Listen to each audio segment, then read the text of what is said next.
So did you feel like you were stepping into a gap in the market? Yeah, absolutely. I think that the market is almost bipolar. Actually, you've got at one end of the spectrum the NHS, and at the other fairly high-end private practices, and there's a bit of a gap going on in the middle. Now, some practices are filling that quite well, but like in general terms, it's that sort of structure. Personally, I think the NHS is, in some ways, is a fantastic service. There's no denying that, but in some respects, almost does a disservice to some industries. And I think that many patients' perception is that a checkup costs £18.50 and that fillings and lots of remedial work is only worth £49. And actually that creates a perception for many people that this is something that I should access very, very cheaply. And it's, as with all things, it's not about the price, it should be about the value. And then on the other hand, you've got these quite high-end, expensive private practices where sometimes the pricing is not as transparent as it should be and you're not sure exactly what you're going to pay. I think what we've tried to do is fill that, very much that middle ground that's very straightforward and honest about pricing. You know what you're going to get. You'll know you're going to get the time and the care and the accessibility that you might not be able to get within the NHS. So our model is all about availability and time and affordable but private.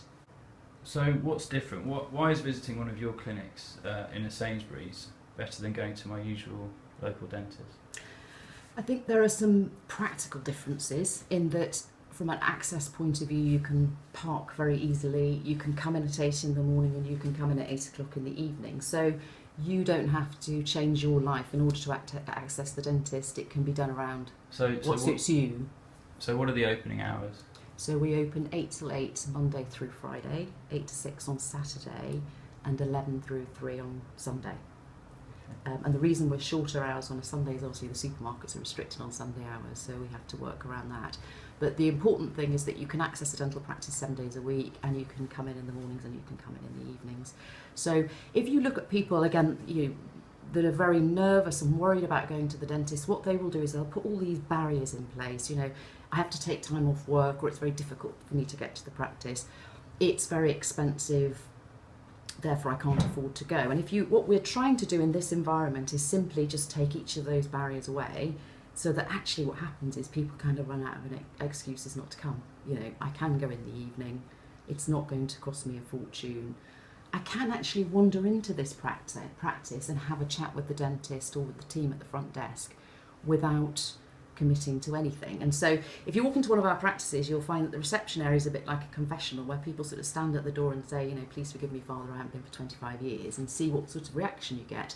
And if the reaction is, oh, don't worry, that's absolutely fine, we've got people who haven't been for a lot longer than that, then each week they get further and further into the practice until they're happy to commit to actually seeing somebody.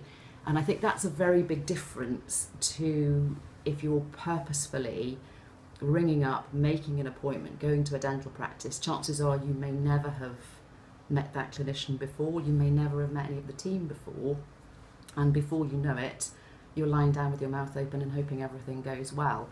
So our experience allows them to get into that whole process in a much slower, more gentle way.